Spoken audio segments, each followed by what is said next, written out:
Thank you. Honorable Dr. K. Laxman, 10 minutes. Thank you, Deputy Chairman, sir. I stand here to support this important bill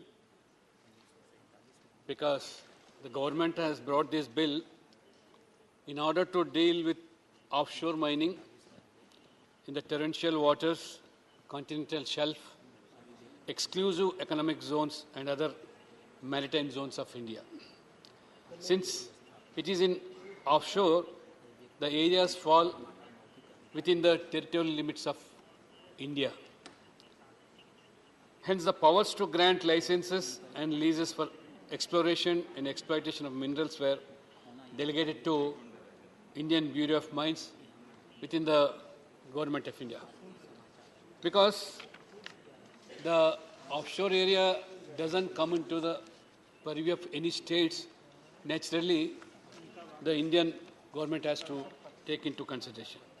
So this present government, India government led by Narendra Modi ji and our Honorable Minister Sri Prahlad Joshi, they have amended the MMDR Act of 1957 in the year 2015, which has brought major changes, and most of the major changes are also being brought into the purview of these minor minerals, which has given most of the states a surplus revenue, and also the powers also have been delegated to most of the states.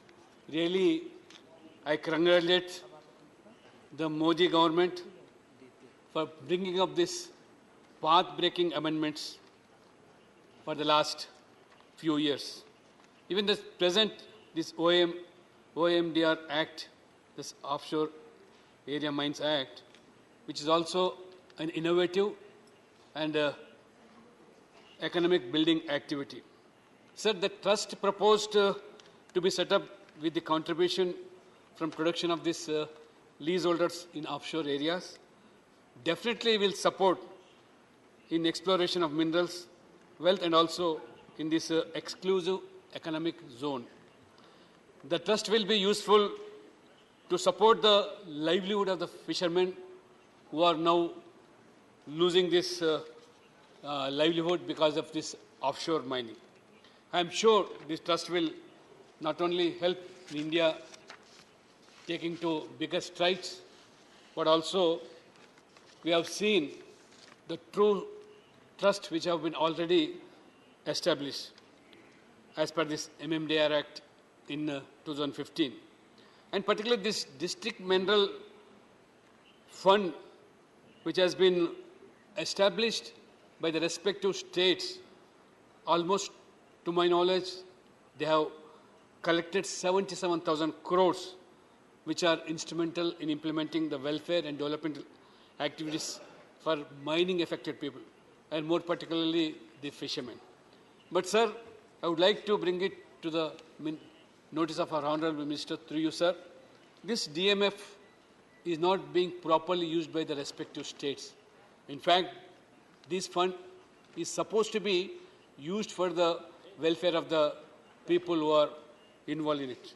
But the Government of India has to interfere or monitor or have a audit. Otherwise, the fund collected for the welfare of these people are not being properly used. Again, another trust, sir, by name National Mineral Exploration Trust for these projects and newly introduced recently exploration license in the MMDR Act in the recent session in this Parliament will definitely revolutionize mineral exploration in the country.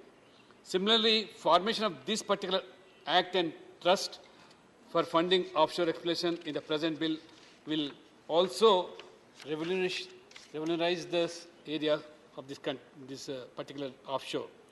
Sir, India government under visionary leadership of our Honorable Prime Minister Modi ji has taken up a lot of measures and innovative acts to make India as a developed country by 2047 within this Amrit Kal period, sir.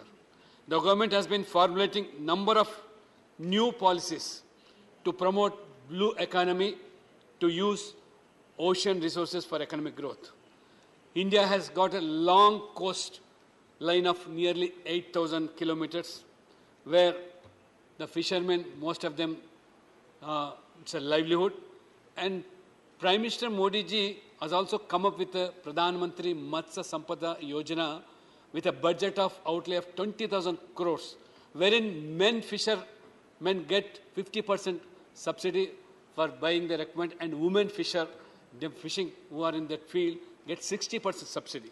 So, government is already working to develop ports, coastal roads, railway infrastructure, tourism, fisheries, wind energy, etc. as a blue revolutionary economy. So, even the Geological Survey of India has been working for the past many years and discovered number of important minerals in offshore like beach sands and lime muds, etc. But this has been again transferred to Indian Bureau of Mines, sir. So the present amendment bill will not only help in mining of these minerals and promote further exploration offshore, sir. So these offshore areas could not be mined because of, as rightly pointed about the member, because of the scams by this UPA government. Not only in the offshore, even in the sky, they left nothing during this 10 years period. Almost 20 lakh crores have been now how they have looted during their tenure.